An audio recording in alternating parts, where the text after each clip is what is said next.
Halo semuanya, selamat datang di YouTube channel aku. Yeay! Buat yang baru aja join, salam kenal ya.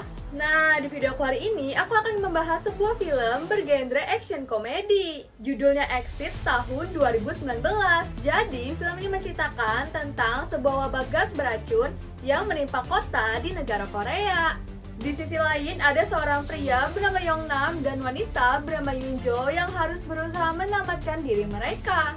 Kira-kira gimana ya kelanjutannya? Yuk langsung aja kita masuk ke pembahasannya. Film diawali dengan memperlihatkan seorang pria bernama Yongnam yang sedang olahraga. Nah, sekedar informasi, hidupnya Yongnam ini sangat malang. Pertama, dia gagal menjadi pemanjat tebing. Kedua, dia tidak diterima di perusahaan manapun. Bahkan, keponakannya yang bernama Jiho tidak mengakuinya sebagai paman. Di malam harinya, Yongnam pergi nongkrong sama temannya, dan tiba-tiba ada peringatan gempa bumi di wilayah lain. Setelah nongkrong, Yongnam pulang untuk melakukan pekerjaan rumah, sementara ayah dan ibunya rebutan remote TV. Scene beralih dan kita diperlihatkan dengan kakak perempuan Yongnam yang lagi marahin dia gara-gara Yongnam gak mau potong rambut. Dan kakaknya Yongnam memberikan dia uang, tapi malah dilempar. Terus kakaknya Yongnam juga memarahi dia gara-gara Yongnam masih menyimpan peralatan panjat tebingnya. Karena menurut kakaknya, hal tersebut tidak menghasilkan uang. Tapi karena ucapannya itu, kakaknya Yongnam diusir dari kamar. Dan karena hal tersebut, Yongnam jadi flashback. Alasan Yongnam berhenti menjadi pemanjat tebing karena dulu dia mengalami kegagalan. Sedangkan teman yang bernama Yoonjo selalu berhasil. Keesokan harinya, Yongnam lagi bersiap mau pergi ke acara keluarga. Ibunya Yongnam yang ngerasa anaknya ganteng langsung motoin dia. Biasalah, tipikal emak-emak. Gak lama setelahnya, mereka pun tiba dan bertemu dengan keluarga besar. Mereka semua pun makan sambil ngobrol-ngobrol santai. Tapi, ada satu saudara Yongnam yang nyebelin banget karena dia ngatain Yongnam pecundang. Soalnya kan Yongnam nggak kerja. Gak lama setelahnya, mereka pun foto bersama. Dan si pengelola gedung yang bernama manajer Go menginstruksikan untuk peniupan lilin ulang tahun. Tapi siapa sangka Yongnam bertemu dengan teman lamanya yaitu Yoonjo. Dan mereka berdua pun ngobrol nih di luar. Di sana Yongnam berbohong kepada Yoonjo. Dia mengatakan kalau dia bekerja sebagai seorang manajer. Kebetulan Yongnam ini naksir sama Yoonjo. Dan pasti malu banget dong kalau seandainya Yoonjo tahu Yongnam tidak bekerja. Dan juga di masa lalu Yongnam sempat menyatakan cinta kepada Yoonjo, tapi ditolak dan berujung nangis dong. Setelah perbincangan tersebut, Yongnam kembali ke keluarganya. Di sisi lain, Yoonjo yang lagi digodain sama manajer Go, nggak sengaja dilihat sama Yongnam. Aduh, patah hati deh ini. Di sisi lain, kita diperlihatkan dengan seorang pria yang sedang melakukan sesuatu. Pria ini sempat mendapatkan teguran dari beberapa petugas, tapi tiba-tiba aja gas beracun keluar dari mobil truk itu, dan gas beracun tersebut menyebar dengan sangat cepat hampir ke seluruh kota. Dan ada seorang supir truk yang mengalami tabrakan akibat gas tersebut. Dan gedung yang menjadi tempat keluarga Yongnam berpesta terkena imbasnya. Mereka pun segera kabur, tapi keadaan di depan sudah sangat ricuh. Dan mereka melihat ada gas yang begitu tebal sedang berjalan ke arah mereka. Akhirnya mereka mutusin buat masuk lagi ke dalam gedung. Tapi kakaknya Yongnam yang adalah ibu Jiho malah tinggal di dalam mobil. Dan pas dia mencoba untuk keluar, dia langsung terjatuh karena menghirup gas tersebut. Di atas, Jiho langsung ngasih tahu kalau paman dan ibunya terjebak di bawah. Tapi untungnya Yongnam dan kakaknya berhasil selamat. Melihat kondisi kakaknya yang memprihatinkan, Yongnam buru-buru buat telepon ambulan. Gak lama setelahnya, Yongnam dan Yoonjo melihat gas semakin naik. Yongnam kemudian meminta mereka untuk segera naik ke atap, ditambah lagi adanya peringatan gas beracun dekat stasiun pusat. Tapi sesampainya di sana, ternyata pintunya terkunci dan hanya bisa dibuka dari luar atau menggunakan kunci otomatis. Masalahnya kunci itu ada di lantai 1 dan lantai 1 sudah dipenuhi oleh gas beracun. Nah, mereka pun turun ke bawah dan melihat berita. Dan mereka diberitahu untuk menggunakan masker oksigen. Tapi manajer Go yang mengetahui hal tersebut malah ngumpetin masker itu. Kemudian Yongnam melihat kalau ada beberapa helikopter yang dikerahkan untuk menyelamatkan warga yang berada di atap. Jadi mau nggak mau mereka harus cari cara supaya pintu atapnya bisa terbuka. Mendengar hal tersebut, manajer Go langsung mengeluarkan masker oksigen dan menyuruh salah satu di antara mereka untuk turun ke bawah. Sementara di sisi lain, Yongnam berusaha untuk memecahkan kaca, sampai dia coba berkali-kali dan kacanya pun berhasil pecah.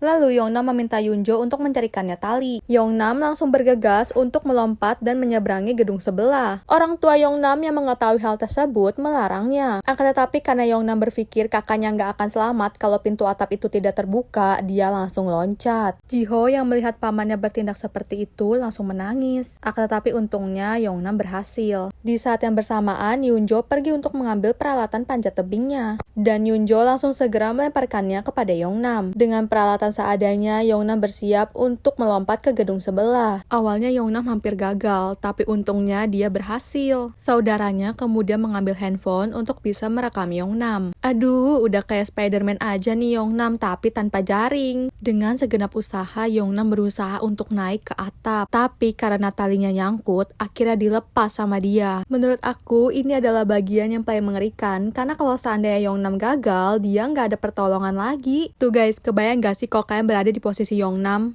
Tapi untungnya Yongnam berhasil sampai ke atap. Dia langsung membuka pintu dan langsung diomelin sama orang tuanya karena kan khawatir. Di atap, mereka melihat ada helikopter, tapi sayangnya helikopter tidak melihat keberadaan mereka. Yunjo pun kemudian meminta mereka untuk menyalakan flashlight dan memberikan sinyal SOS kepada helikopter yang lewat. Tapi udah mencoba sebanyak apapun, tetap aja nggak berhasil. Kedua saudara Yongnam yang bernama Yongmin dan juga Yongso mengambil speaker supaya suara yang dihasilkan dapat lebih keras. Melihat hasil yang kurang maksimal, Yunjo pun turun untuk menyalakan lampu agar lebih terang. Tapi pas mau naik, Yunjo malah kepleset dan handphonenya jatuh. Untungnya helikopter berhasil datang dan mengevakuasi yang selamat. Unjo juga naik ke atap tepat waktu, tapi masalahnya alat yang mengangkut mereka kelebihan muatan, dan kalau dipaksakan bisa jatuh. Keluarga Yongnam langsung nyuruh dia buat naik, tapi karena Yongnam gak mau tinggalin Yunjo sendirian, dia pun langsung menutup pintu tersebut dan membiarkan helikopter membawa keluarganya. Sementara di sisi lain, seorang kepala stasiun televisi meminta seseorang untuk menyiarkan sesuatu. Di saat yang bersamaan, Yunjo memarahi Yongnam karena telah berbohong. Jadi, kakak perempuan Yongnam yang bernama Min-hee memberitahu kepada Yunjo kalau sebenarnya Yongnam tidak bekerja dan Yongnam hanya bisa diam. Gak lama setelahnya mereka ngelihat kalau gas sudah semakin naik, jadi mau gak mau mereka harus pergi. Yongnam pun bergegas memasukkan barang-barang seperti tali, air minum, tapi kenapa ada lilin ulang tahun ya? Sementara di tempat lain, Min-hee yang sedang menjalani perawatan mencari adiknya Yongnam. Ayahnya Yongnam yang tidak tega berusaha memaksa supir taksi untuk pergi menjemput anaknya. Awalnya si supir nggak mau, tapi karena saudaranya Yongnam pada dateng, jadinya ya udah deh mereka pergi. Sementara Yongnam dan Yunjo berusaha untuk pergi ke tempat yang lebih tinggi dengan sisa waktu di masker oksigen yang terbatas. Apalagi setelah dicek ternyata masker oksigen mereka tinggal satu. Yongnam meminta Yunjo untuk tunggu karena dia mau mencari masker oksigen yang lain. Tapi karena kedap suara, Yunjo tidak bisa mendengarnya. Dan Yunjo mengira Yongnam meninggalkan dia sendirian. Karena gas yang terus naik, Yunjo berusaha untuk memanjat dinding yang lebih tinggi. Yunjo juga ngedumel karena Yongnam ninggalin dia. Tapi untungnya Yongnam langsung datang. Dan yang lebih menyebalkannya lagi, Yongnam bilang dia naik lewat tangga. Padahal Yunjo udah susah-susah manjat tembok. Gak lama setelahnya mereka berdua tiba di sebuah tempat tapi gak ada orang. Karena kelelahan mereka minum air dulu. Setelahnya Yongnam dan Yunjo mutusin buat loncat ke gedung sebelah. Nah, si Yongnam mau ngelempar barbel, tapi karena berat banget, akhirnya dia lempar yang lebih ringan. Dan Yunjo yang jalan duluan. Awalnya sih ada masalah ya, dia hampir jatuh, tapi untungnya berhasil selamat juga. Dan giliran Yongnam yang jalan. Masalahnya Yunjo nggak tahu kalau gedung yang mau mereka samperin adalah restoran. Jadi gasnya pada naik semua. Akhirnya Yongnam mutusin buat jalan balik dan dia nyuruh Yunjo pergi. Tapi lagi-lagi ada aja masalahnya. Kaitannya tuh nyangkut. Gak lama setelahnya Yongnam ngelempar barbel yang super berat dan berhasil selamat. Di sisi lain, para petugas juga berusaha untuk menghilangkan gas. Nah, kita kembali lagi nih dengan ayahnya Yongnam yang tiba-tiba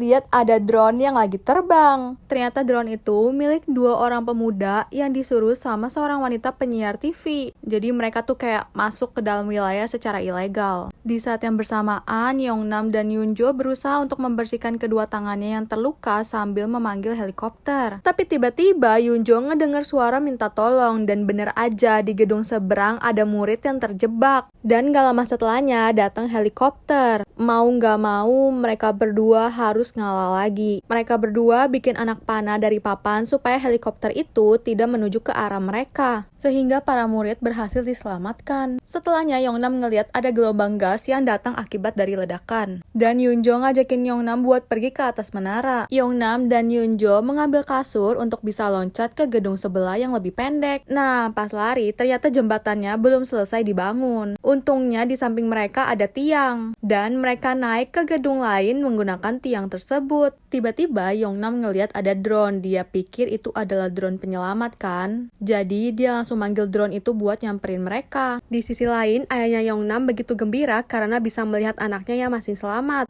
Tapi mereka malah kepergok sama petugas yang lagi jaga. Awalnya mereka sempat berantem, tapi pas ngeliat ada Yongnam dan juga Yunjo yang sedang berusaha untuk menyelamatkan diri, ya udah deh mereka nonton bareng-bareng. Rekaman dari drone tersebut kemudian disiarkan ke salah satu televisi dengan tujuan stasiun TV ini ingin meraih keuntungan sebanyak mungkin, dan keluarga Yongnam nonton dari rumah sakit. Sementara Yongnam dan Yunjo terus berusaha untuk berlari karena kabut gas semakin tinggi. Ibunya Yongnam juga ngeliat anaknya lagi berjuang nih untuk bertahan hidup. Siaran tersebut tersebar hingga ke seluruh kota Korea, sampai para YouTuber, selebgram juga ikut nontonin live mereka. Memang beneran bikin tegang sih, apalagi ketika Yunjo dan Yongnam berjalan menelusuri atap. Mereka berdua saling berusaha satu sama lain untuk memanjat dinding gedung. Tapi walaupun sudah sampai ke atas gedung, jarak menuju ke menara masih cukup jauh. Selain itu, drone yang digunakan untuk merekam mereka berdua malah lowbat baterainya, yang menyebabkan drone tersebut terjatuh. Ibunya Yongnam juga sampai pingsan karena takut anaknya kenapa-napa. Sementara Yongnam dan Yunjo hanya bisa menangis karena mereka berpikir udah nggak bisa ngapa-ngapain lagi. Nah, pas lagi nangis, mereka berdua ngeliat ada drone yang begitu banyak sedang menghampiri mereka. Kemudian Yongnam memanggil salah satu drone untuk meminta bantuan. Dan ada siaran langsung lagi nih. Video tersebut memperlihatkan sebuah drone yang lagi membawa tali. Jadi talinya itu mau disangkutin ke pipa di gedung sebelah. Setelah berhasil, mereka berdua berusaha untuk nyebrang bersama-sama. Tapi nggak tahu kenapa mereka malah berhenti di tengah, kayak talinya tuh nyangkut gitu. Terus tali pada pipa juga hampir copot. Karena tahu nggak bisa balik lagi, Yunjo akhirnya memotong tali tersebut dengan harapan mereka bisa sampai ke gedung sebelah. Tapi kali ini mereka kurang beruntung karena mereka berdua malah terjatuh ke bawah. Nggak lama setelahnya helikopter dikerahkan untuk mencari mereka berdua, tapi keadaan udah kosong. Tiba-tiba aja salah satu tim penyelamat menyuruh berhenti karena mereka ngeliat ada sesuatu di derek menara. Ternyata Yongnam dan Yunjo masih selamat. Mereka berhasil memberikan sinyal lewat lilin ulang tahun. Kakaknya Yunjo juga senang banget ngedenger adiknya selamat. Yongnam dan Yunjo berhasil dievakuasi, dan pas sampai, Jiho langsung memeluk Yongnam dengan erat. Yongnam juga disamperin sama keluarganya, dan lagi-lagi dia diomelin sama ayahnya. Ya, wajarlah namanya orang tua nggak mau anaknya kenapa-napa. Di sisi lain, Yunjo disamperin sama manajer Go yang pura-pura perhatian. Tapi karena Yunjo udah kesel ya dia ditinggalin, langsung datu digaplok. Nggak lama setelahnya, Yongnam kembali bertemu dengan Yunjo, dan sepertinya mereka berdua udah saling suka nih. Film pun ditutup dengan hujan yang turun dan mulai membersihkan sisa gas beracun pada kota. Nah guys, gimana filmnya? Kalau menurut aku pribadi sih memang di awal film agak membosankan.